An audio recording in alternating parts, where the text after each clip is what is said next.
Hai teman-teman, Anda sedang mendengarkan podcast Dimensi bersama saya Grandy, dan kali ini kita dibersamai oleh Pak Lurah Ngurwosari, Mas Duki, yang merupakan lurah termuda di daerah istimewa Yogyakarta yang memiliki banyak prestasi terkait dengan peningkatan kesejahteraan masyarakat dan juga pembangunan.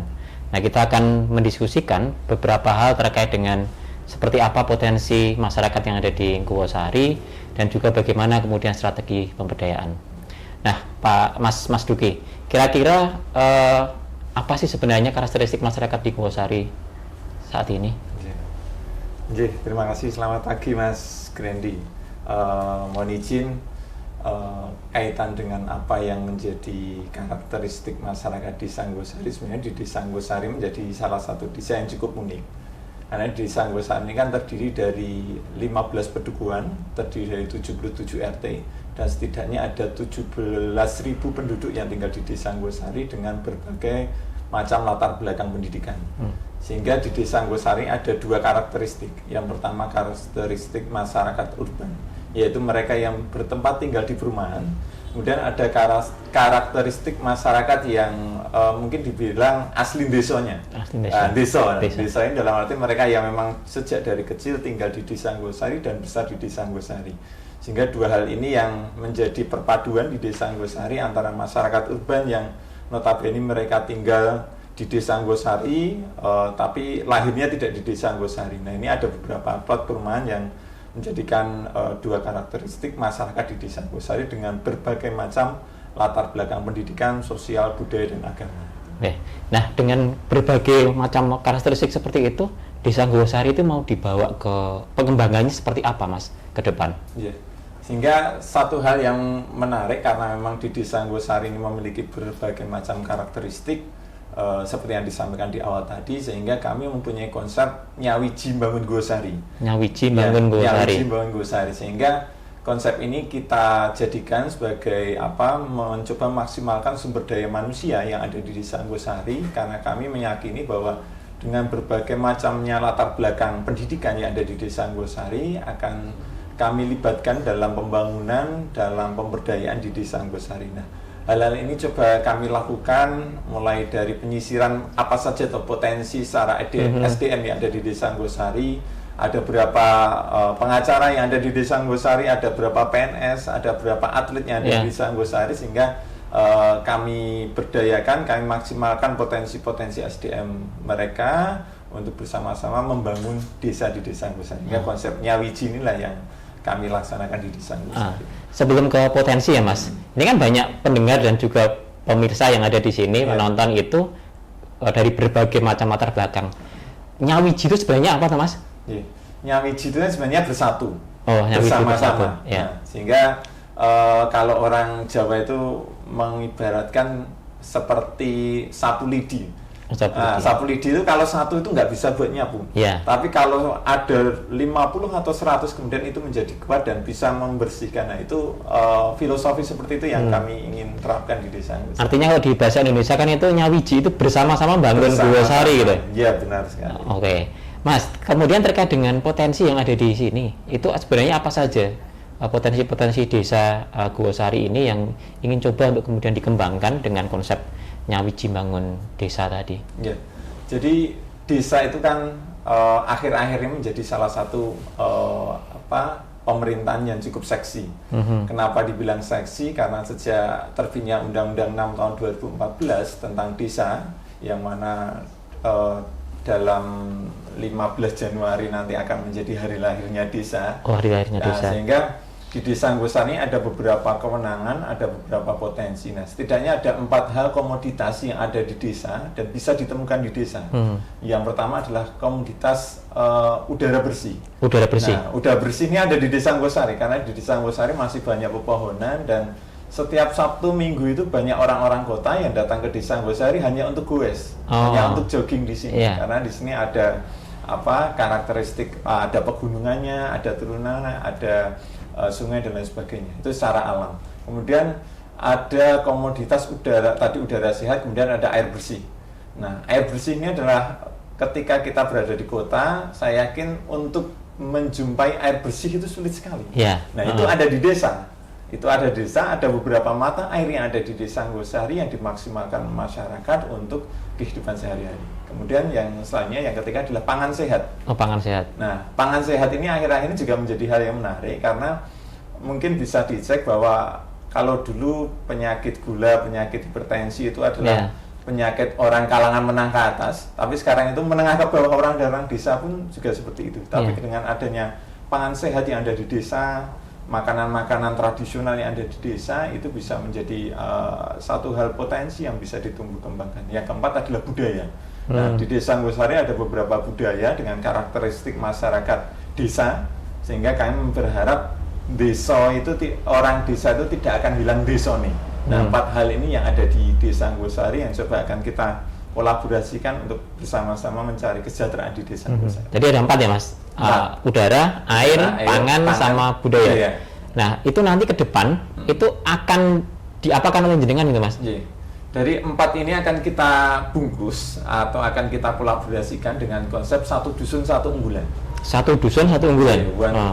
Kalau di beberapa program dari Kementerian Desa itu kan One Village One Product. 1 desa 1 produk. Nah, ini kita turunkan karena konsep Presiden Jokowi adalah konsep nawacita, yaitu membangun dari pinggiran dalam hal ini adalah desa, sehingga kami turunkan lagi membangun itu bisa kita persempit perspektifnya itu berada di tingkat kewilayahan atau perdukuhan atau RT. Nah, sehingga dari 4 komoditas yang ada ini kita mencoba menggali sehingga di masing-masing dusun yang ada di Desa Anggosari memiliki berbagai macam yang antara dusun A dan dusun B itu belum tentu sama potensinya. Ada yang memiliki potensi kaitan dengan air bersih, sehingga kita maksimalkan dusun itu untuk pengolahan air bersihnya menjadi PDAM-nya tingkat desa. Dan dikelola oleh Pamsimas, itu pengolahan berbasis sanitasi masyarakat.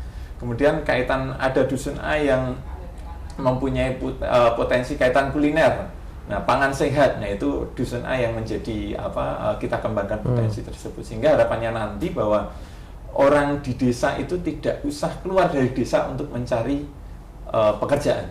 Jadi desa itu bisa menjadi sumber penghidupan dan sumber kehidupan, penghidupan dan kehidupan. Jadi bisa hidup di desa, bisa menghasilkan di desa, bisa mendapatkan pekerjaan di desa dengan konsep 1 dusun 1 unggulan. Sehingga konsep ini yang nanti akan menjadi terintegrasi antar masing-masing perdukuhan, sehingga ketika dusun A itu ada potensi wisata, dusun B ada kuliner, dusun C ini ada budaya, sehingga orang yang datang ke Anggosari itu akan mampir di masing-masing perdukuhan. Sehingga bahasanya tuh uang itu akan habis di desa untuk melihat pertunjukan ini, untuk belanja kuliner di sini, untuk belanja kerajinan di sini dan lain sebagainya. Dan itu juga menjadi bagian yang utuh bahwa desa ini memang berupaya untuk memberikan tidak kemudian mendorong kompetisi antara satu dusun dengan dusun yang lain, tetapi justru saling mendukung satu sama lain ya. Benar. Artinya ini sebenarnya sudah menerapkan konsep dan strategi pemasaran yang cukup menarik ketika kemudian ini nantinya kemudian dikembangkan. Nah, dalam konteks ini Mas, apa yang sudah dilakukan oleh pihak desa untuk mendorong ini supaya memang benar-benar nantinya program 1 dusun 1 unggulan ini menjadi berhasil? Jadi kami sudah melakukan, yang pertama karena kami ini kan masih baru, saya belum genap 21 November 2020 ini baru 2 tahunnya. Oh ya, bentar lagi Mas. Sehingga saya ini masih anak kecil, atau saya masih bocah. Sebenarnya saya masih bocah, mungkin masih seusia lebih tua jenengan ya. Iya. Sehingga yang pertama kami lakukan tentu adalah menata birokrasi yang ada di desa, memperluas jaringan dimensi pelayanan yang ada di desa. Ketika di desa itu dulu hanya sebagai dimensi administrasi, kita lebarkan menjadi dimensi pelayanan publik. Nah, dimensi pelayanan publik ini yang nanti yang kami lakukan adalah selain menata birokrasi internal di pemerintahan desa, kemudian menggali beberapa SDM yang ada di masing-masing perdukuhan tadi, yang fokus di bidangnya masing-masing, hingga kami sudah melakukan tadi beberapa pemetaan, kemudian menggali beberapa potensi yang ada di perdukuhan, sehingga kami berharap dalam membangun desa ini kita tidak bisa sendirian, sehingga tadi konsepnya Wiji dan konsep pentaholik ini yang coba akan kita terapkan di Desa Anggosari, karena integrasi antara pemerintahan, akademisi, media, kemudian masyarakat sendiri ini menjadi suatu komponen yang lengkap. Nah, sehingga kami sedang menjalin beberapa kerjasama dengan universitas untuk memetakan masing-masing pedukuhan tadi. Sehingga ada satu pedukuhan yang sudah dipetakan, oh ini potensi yang paling menonjol di dusun ini adalah kaitan dengan budaya. Nah, kemudian hiruk pikuk kehidupan masyarakatnya itu yang akan kita kemas menjadi budaya. Sehingga dari 15 pedukuhan ini setidaknya sudah ada 5 pedukuhan yang mempunyai unggulan masing-masing. Pedukuhan A itu ada yang menjadi sentra kuliner, pedukuhan B ini ada yang menjadi sentra kerajinan, pedukuhan C ini ada yang menjadi sentra pariwisata. Nah, hal ini yang sudah dan sedang kami lakukan untuk bisa bersama-sama dikembangkan di Desa Nggosari ini. Mas, kalau kemudian bicara terkait dengan bagaimana kemudian mendayagunakan masyarakat yang ada di Nggosari gitu ya, itu kan seringkali kemudian selama ini yang terjadi adalah ada keinginan nih dari jenengan misalnya sebagai Mas Lurah, sebagai Lurah untuk kemudian ini kami harus ada program-program ini. Nah, kalau di Nggosari sendiri, apakah memang itu memang berbasis pada kebutuhan yang ada di masyarakat? Dan pada akhirnya kemudian pemerintah desa itu berupaya untuk menjadi jembatan antara kebutuhan ini dan menyandingkan dengan potensi yang kemudian ada untuk menumbuh kembangkan bersama-sama. Sehingga masyarakat itu memiliki rasa sadar bahwa ini juga milikku, ini juga sesuatu yang ingin aku kembangkan ke sana itu. Ya. Jadi karena memang selama ini tuh pemerintah desa itu hanya berada di dimensi administrasi, yaitu orang datang ke desa itu hanya untuk mengurus KTP, mengurus KK dan lain sebagainya, sehingga selama ini tidak ada pola komunikasi antara masyarakat dengan pemerintah desa. Nah, sehingga ini yang sedang dan sudah kami laksanakan adalah membangun komunikasi, sehingga komunikasi ini kita wadahi dengan konsep Nyawiji tadi, yang mana aspirasi usulan masyarakat kita tampung dalam forum musyawarah desa. Jadi kan forum tertinggi dalam pemerintahan desa itu adalah forum musyawarah desa. Nah, dalam forum musyawarah desa ini adalah perwakilan dari stakeholder masyarakat, atau biasanya itu adalah kita turunkan menjadi forum musyawarah dusun, sehingga dusun-dusun itu menggali permasalahan-permasalahan yang ada di dusun, kemudian dibawa ke dalam forum musyawarah desa. Usulan dusun tadi dibawa oleh perwakilan di musyawarah tingkat desa, kemudian permasalahan ini kemudian kita urai bersama-sama, kita sesuaikan dengan RPJMDes. Nah, sehingga ada pola keberlanjutan, pembangunan berkelanjutan, dan kalau bahasa kerennya TSM, terstruktur sistematis dan masif. Nah, pola itu yang coba kami terapkan, sehingga pemerintah desa atau lurah desa ketika dilantik itu harus mempunyai RPJMDes, rencana pembangunan jangka menengah desa. Nah, ini adalah gambaran besarnya, yang kemudian gambaran besar ini disusun oleh masyarakat sendiri. Jadi kita menyusun tim untuk menggali permasalahan yang ada di masyarakat, kemudian dalam forum musyawarah dusun tadi adalah menggarisbawahi permasalahan-permasalahan ataupun usulan-usulan masyarakat, kemudian ditampung dalam forum musyawarah desa. Sehingga harapan kami adalah keterlibatan masyarakat dalam proses perencanaan pembangunan desa itu akan menjadi dan mengakomodir beberapa usulan dari masyarakat, sehingga tidak ada lagi konsep pembangunan berdasarkan elit politik desa, elit-elit yang ada di desa saja, bukan hanya kehendak pemerintah, bukan hanya kehendak lurahnya, bukan hanya kehendak cari sekdesnya saja, tapi ini menjadi kehendak masyarakat yang diamini oleh warga masyarakat. Ketika masyarakat punya kehendak A, sehingga masyarakat ini sinkron dengan program kita, kemudian bareng-bareng kita laksanakan. Artinya memang masyarakat itu kalau di Nggosari sudah dilibatkan sejak awal ya, Mas? Iya, Mas. Dalam konteks perencanaan bahkan sampai eksekusi juga itu ya. Yeah. Itu yang kemudian terjadi di sini. Nah, Mas, selama ini kan seringkali ada kaum-kaum marginal nih. Dulu saya sempat pas awal-awal kita ngobrol, saya tanya bagaimana dengan kaum-kaum marginal itu, bagaimana mengakomodasi mereka?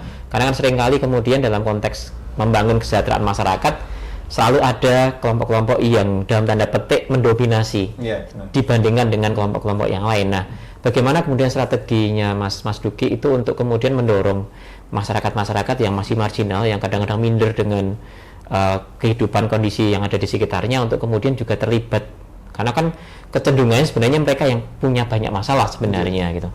Itu bagaimana, Mas? Jadi ketika kami pertama kali dilantik, bahwa dalam arti saya itu sudah menghibahkan diri saya itu untuk masyarakat, dan siapapun masyarakat yang tinggal di Desa Nggosari itu adalah bagian dari keluarga kami, keluarga dari Desa Nggosari.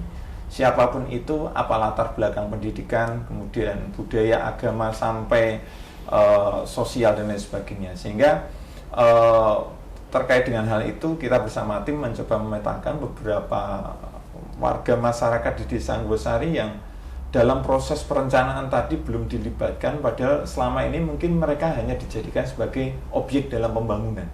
Nah, ini yang menjadi satu hal yang menarik, bahwa selama ini warga masyarakat itu menganggap beberapa masyarakat yang ada di pemerintah desa itu menganggap beberapa masyarakat di Desa Anggosari itu hanya sebagai objek pembangunan. Padahal amanat dari Undang-Undang Desa itu adalah masyarakat itu sebagai subjek dalam pembangunan. Sehingga seperti yang disampaikan tadi, bahwa kita mempunyai sebuah lembaga untuk menaungi teman-teman rentan marginal yang ada di Desa Anggosari yang selama ini hanya dijadikan sebagai objek dalam pembangunan. Sehingga mereka kita libatkan dan kita berikan wadah dalam lembaga desa. Jadi lembaga di Desa Anggosari ini banyak. Kalau lembaga kemasyarakatan desa itu kan hanya PKK, Karang Taruna, LPMD. Nah, sehingga kita punya lembaga desa, itu ada komunitas rentan marginal tadi, yang terdiri dari teman-teman disabilitas, kemudian wanita kepala keluarga, kemudian wanita rawan sosial, kemudian ada anak putus sekolah, itu kita naungi dalam lembaga tersebut dengan harapan memang ketika mungkin selama ini mereka bingung mau menyampaikan aspirasi kemana, kemudian bingung mau mengadu kaitan dengan permasalahan mereka itu kemana, sehingga harapannya dengan adanya wadah ini itu bisa menjadi salah satu ruang diskusi, ruang publik bagi mereka, sehingga pemerintah desa dan kantor desa ini tidak hanya sebagai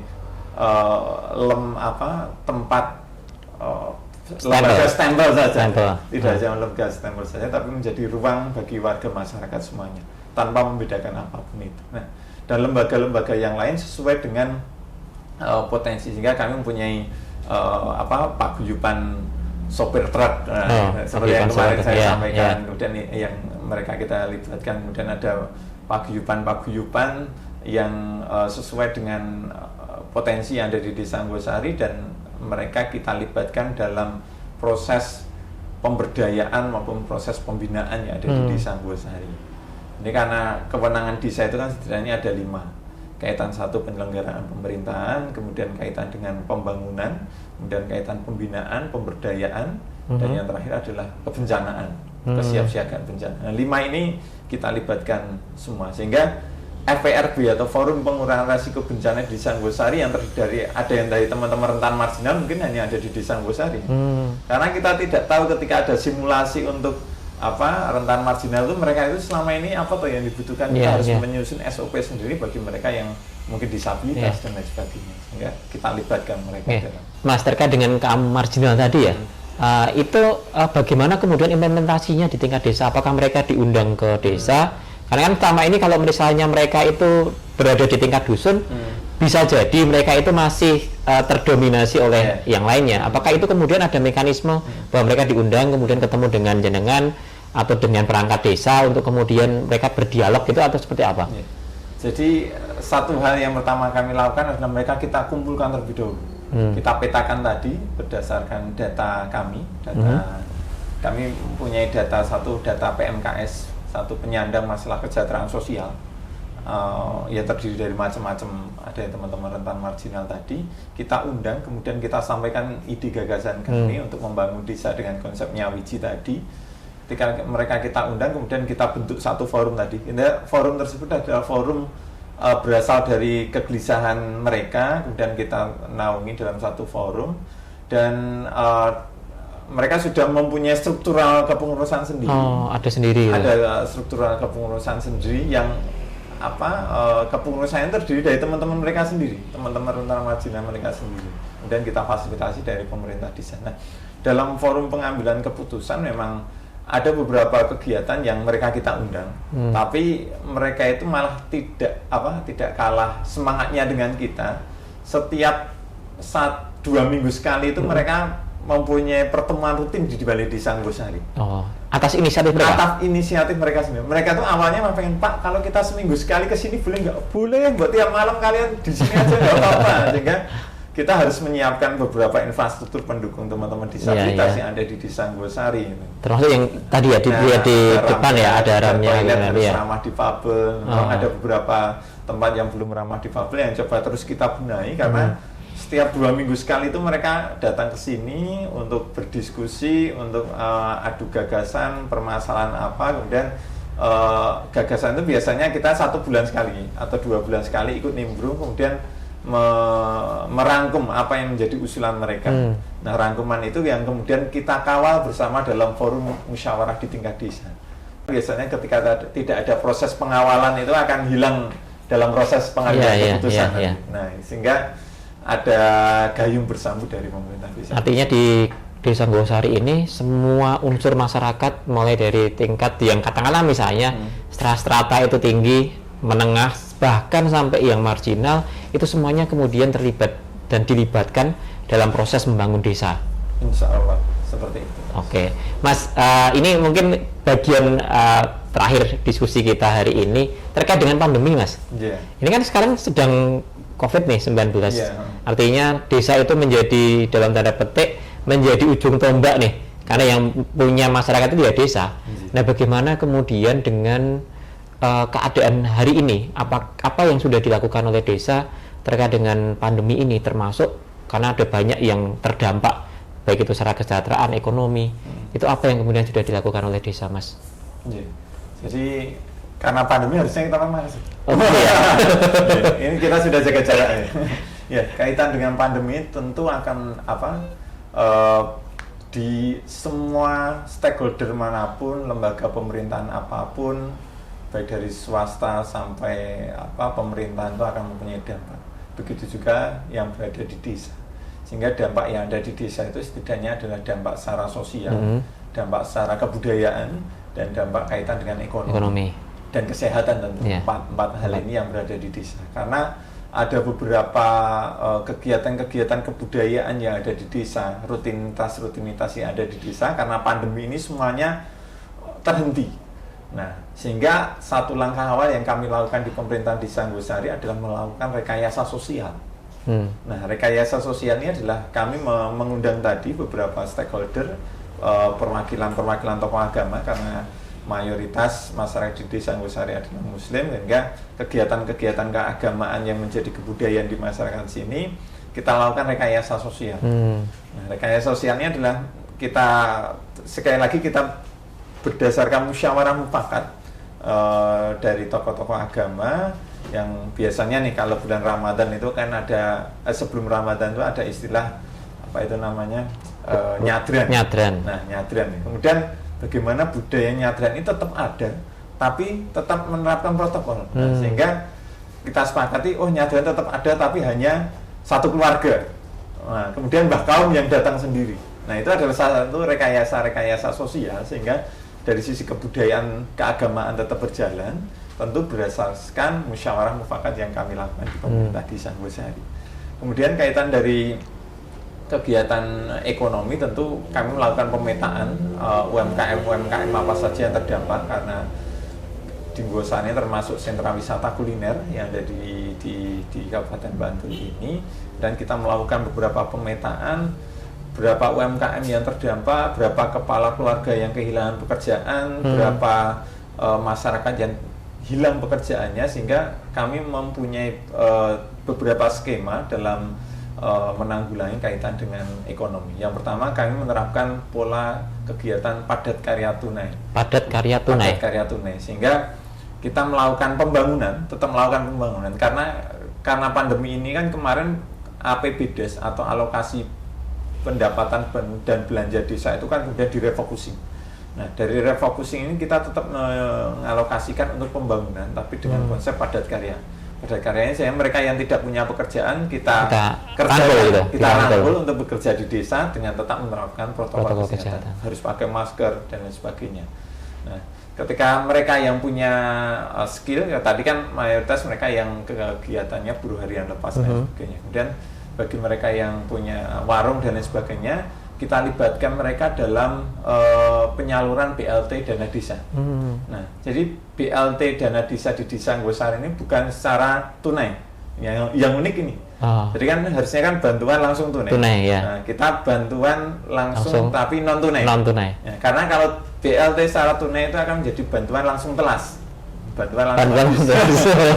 Karena ketika orang di desa itu diberikan uang pasti untuk ngangsur motor, untuk ngangsur ini dan sebagainya. Sehingga padahal fungsi dari BLT itu adalah sebagai jaring pengaman sosial. Sehingga di Desa Anggosari kita terapkan secara non tunai, kita bekerjasama dengan salah satu bank dengan ATM. Jadi dengan ATM, kemudian pembelanjaannya itu harus di warung tetangga. Harus itu Mas, harus di warung tetangga. Warung tetangga dengan platform pasardesa.id. Platform online. Jadi untuk mendukung gerakan physical distancing, mereka belanja itu tidak harus datang ke rumah, tapi cukup dengan HP.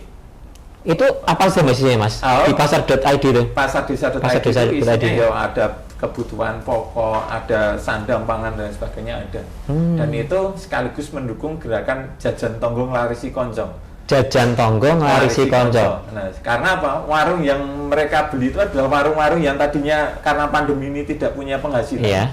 Sehingga mereka libatkan dalam penyaluran BLT Dana Desa. Karena BLT Dana Desa ini kan seharusnya adalah dalam wujud kegiatan pemberdayaan, tapi karena adanya refocusing hanya dimanfaatkan oleh kurang lebih 400 kepala keluarga.